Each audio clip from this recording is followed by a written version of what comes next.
Okay, good afternoon everyone. Thank you for joining today's press conference to preview the Porto Champions League game tomorrow. At the start of the press conference, you need to select the language in which you'd like to listen to the press conference in. At the bottom, you should see an interpretation button on Zoom, and you should select English or Portuguese to receive the press conference within the language desired. There is a translator on the call, and they will provide simultaneous translation as and when needed. If you'd like a question, please use the raise hand function on the right of Zoom, and we'll get round to as many as you as we can. We're going to start with Ian Bolton at Sky. If you could unmute yourself, Ian, and away you go. Thomas, hello there, how are you? Hi, I'm fine, thanks. Good. Listen, we've seen some pictures of Christian Pulisic at training today, so too N'Golo Kante and Tammy Abraham as well. How much work were they able to do today, and are they going to be fit enough to play against Porto? They are fit enough to be in the squad and will be in the squad, all three. So this is the good news. Christian went out right before the accident, or like before injury could happen. So he said it in half time. He feels like if he continues, there will be an injury coming. So we need to take him off. And Tammy is in the squad. And who is it? N'Golo. And Angie just did a last test and will be on the bench today. He feels very comfortable enough to be on the bench.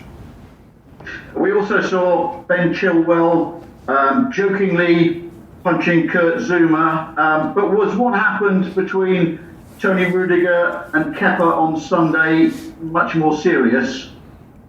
No, I would tell you if it was so, but it was not, and it had nothing to do with the defeat. It was just an incident in training, and it got heated up between Tony and Kepa.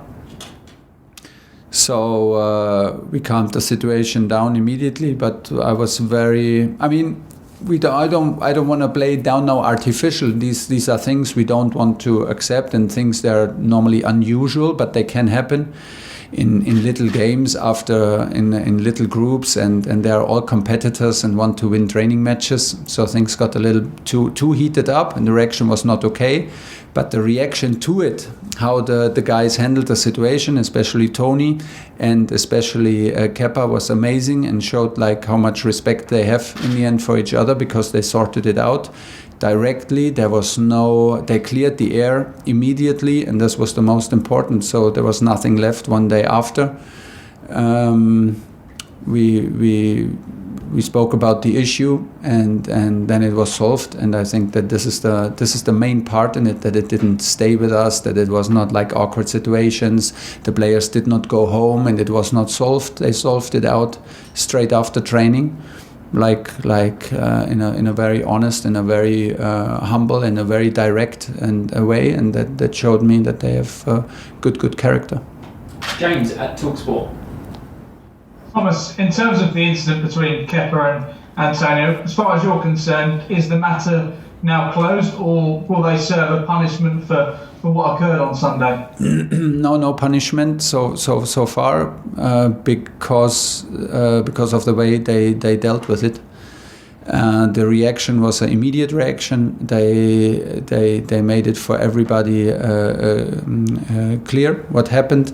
And Tony sorted it out directly, which was also absolutely necessary, and was a strong and brave thing to do, and was the only right thing to do, because that cleared the air immediately. And so we continued and made our point clear from club and from me that we are happy with the way they dealt with it, but that these are things that we don't like to accept. But for the moment, and for this situation, there was no more further punishment. Nick at PA.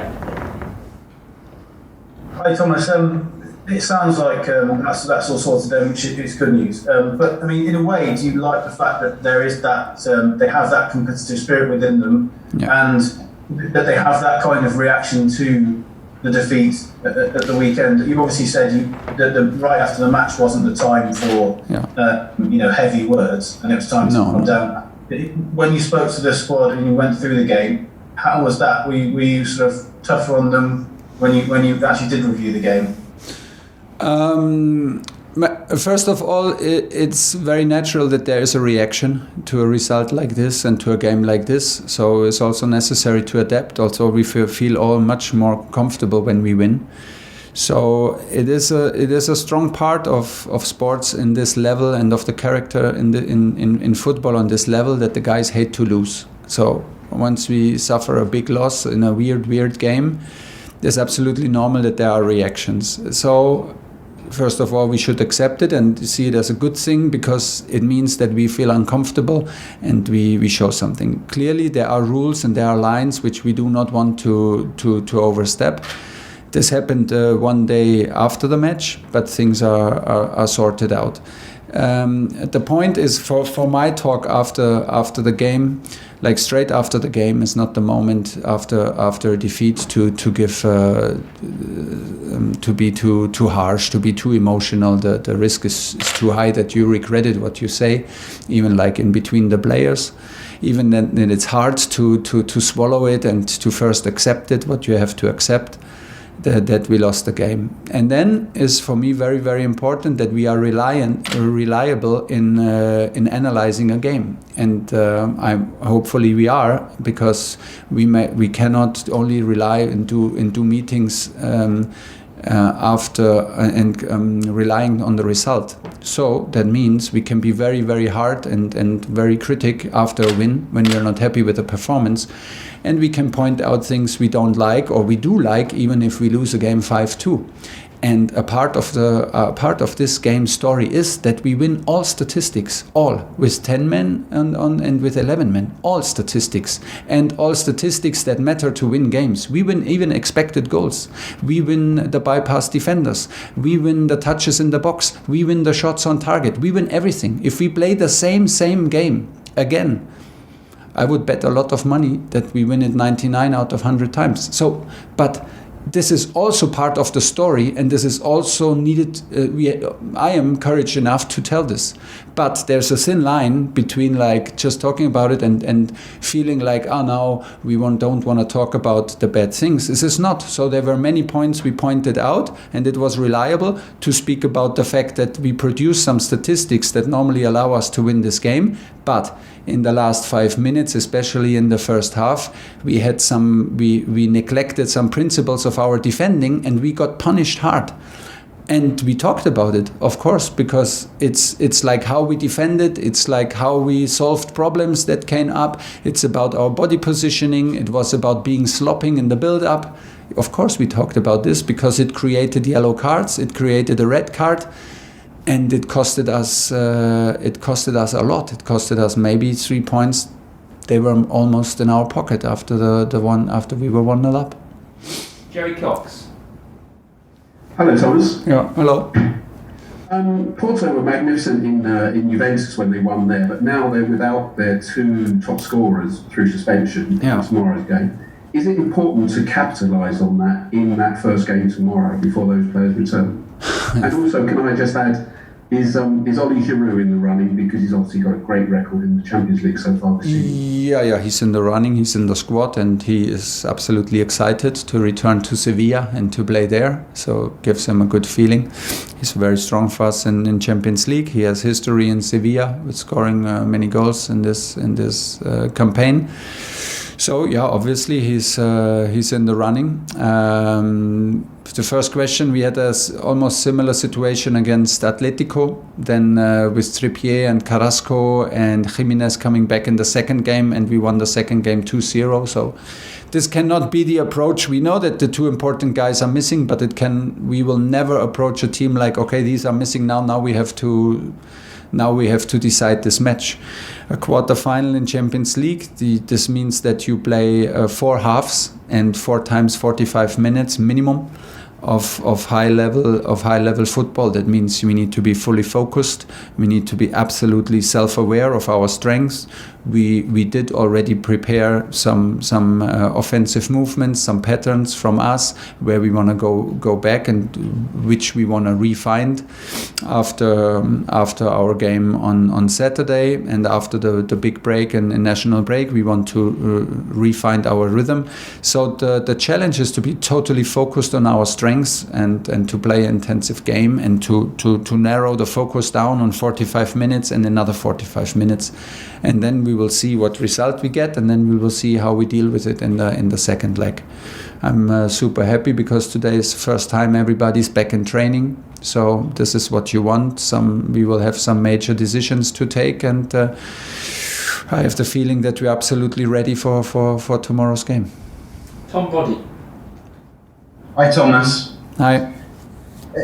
You said about the situation with Kepa and Rudiger that it wasn't serious and that it's unusual but can happen.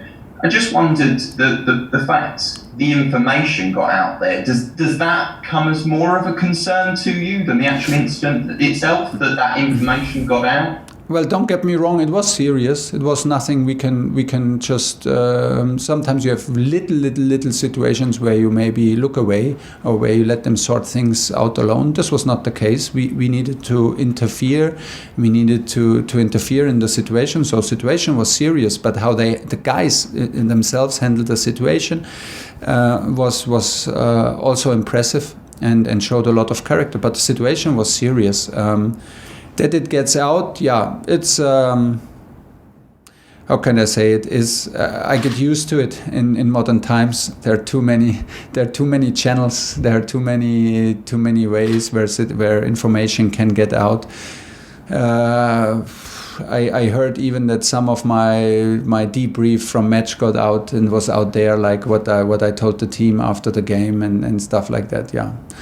Okay, it's not nice. I would love to, like, the information I give you now on the incident is of course not the fully details, because I strongly believe that the details need to stay in the club, in Cobham, in training ground and in the dressing room.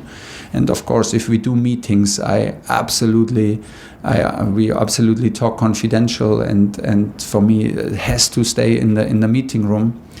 Nowadays things can go out, which is not like how we want it, but it's not such a big deal that I start now digging for who is the leak and who did this. I think you can get totally lost in that, and I don't want to lose my focus. So I'm not much out there in social media, not at all. I'm not much in the media, and I know what we talk here, and I will strongly rely that I don't want to lose my trust in the group. So I accept it. Okay, we've got time for two more. I think we've covered that subject quite enough. Matt Law and then Andy Dillon to finish. Hi, Thomas. Hi. I just wanted to check, because we would have expected Tony Rudiger to start this game. I just want to check that nothing that's happened would change that. Do you expect him to start the game? Yeah, absolutely. And then also there seems to be a suggestion from Porto. I don't quite know where it's come from, that Chelsea players celebrated the draw, that they were happy to draw Porto. Quite a lot of that has been made in Portugal. Okay. Are you aware of that? And also just the fact that West Brom result, maybe just remind people and your players that, you know, there's never an easy game, there's never an easy draw. So if it was necessary to remind us, okay, we take it as a reminder. It was a big slap in the face, honestly. If you take it from that result, that we needed that reminder altogether, okay, let's take it like this. But honestly, I could not see it coming. Even if I watched it after the match when I did the analyzing video, I was tempted to bet a lot of money in the 45th minute that we will win it when I watched it on video, but we did not. So I did not see it coming from the first half an hour or for the first 40 minutes that we were sloppy, that we were in overconfidence. But yeah, we got a big slap in the face, like I said, and if it was necessary to remind us how tough it is to have clean sheets to keep on winning, okay, we take it like this. But you know, it's normal that people create stories around it, and it's absolutely normal that Porto will play their role as an underdog. We come from Premier League. They play in the Portuguese league. Obviously, they are a strong team. They're a very strong team in Champions League. How we will celebrate? How should we celebrate it? We respect any team. We come from a competition where you can obviously lose. We are able to lose against the 19s in the fixture 5-2. So we are the ones who know how humble we approach every game, and we prepare 100% professional and humble and down to earth every match. We play quarterfinal in Champions League. Once you wish for an opponent, okay, you get lost. You will lose yourself in some crazy mind games. So this is it. We have the strong feeling that we are strong enough to overcome Porto. I have the feeling that it will be a tough match, because I expect nothing else than the best Porto, a very experienced side in this competition. Champions for many years, and in Portugal, so this shapes a certain mentality. And still, I just can repeat, we are confident enough that we are strong enough, and we believe in ourselves to overcome this round, and we play clearly to make it to the semi-final. Last question for Thomas, Andy Dillon. Hi Thomas. Hi. You've spoken a lot. It obviously seems, that there has been some tension in the camp following the result among the players. So yeah. I'm just wondering about your feelings, how you were on Saturday night, Sunday, and coming in today and last few days, how you've felt. I mean, especially that Chelsea are now out of the top 4 as a result of that defeat, and also what you've learned maybe about Chelsea and English football, or about yourself and what you need to do at Chelsea. Well, we need to win games. That was clear all the time, and we will never accept for ourselves a day where we concede 5 goals at home. Also, where we were 1 man down. This is something we will never accept for ourselves. I had the feeling that the players are very hard on themselves to accept it. For me, it was super hard to accept it, because I have also high demands from myself and the results from the teams that I coach. So this, like I said, was a big slap in the face. But it is my job as a coach to not get lost in my emotions, and not get lost in my anger, and not get lost in my disappointment. But to just get myself up and watch the game again, and watch the performances and watch our behavior. And there were clearly things that we should do better and have done better, and that better behavior on the pitch, like in how we defended, in the principles, how we attack, in the rhythm, in the body positioning, in the distance, in the passing distances in the own half to escape pressure. We did obviously mistakes that we didn't do before, so it is the moment to improve it. But there are a lot of circumstances that you have to accept. You come from a long break. We got a lot of praise. We play an early match on Saturday, and still you have to accept at one point, even as a coach, and when you are very angry after match, that in the evening and the afternoon you still stay very disappointed. But we produced many numbers, crucial statistics, which normally are enough to win any game, even this game, even the same game. So it was a kind of accident, a kind of a very weird outcome of a strange game. We had problems to adapt to the situation, but for me it's not a question of character. We showed a lot of character in 14 matches. We showed a lot of character in super difficult situations when we arrived, and the chase is on for top 4, and this has never changed. Now we have a setback. We conceded a setback. It maybe reminds us, all of us, me included, that the race is not finished, but we are in the middle of it. West Ham took advantage of it, fair enough, okay, so we have to accept it. It was only our responsibility and our fault, I stick with it, that we lost this game. It was our fault to concede a red card, and it was clearly our fault to gamble on that red card, and it was our fault how we behaved the 60 minutes after that to allow the opponent to score 5 goals. And now we have to deal with the consequences. And this is all about this. This is sports. Even if we hate it, we hate to lose. It's clear. At Chelsea, we hate to lose, and this makes us strong. But it is in sports about the reaction. anybody can feel good in a series of 14 matches without a loss. Everybody feels good. But now we won together, and now we bounce back together. This is the next step in our development, and this is what we go for. And this is how it is in sports. Okay.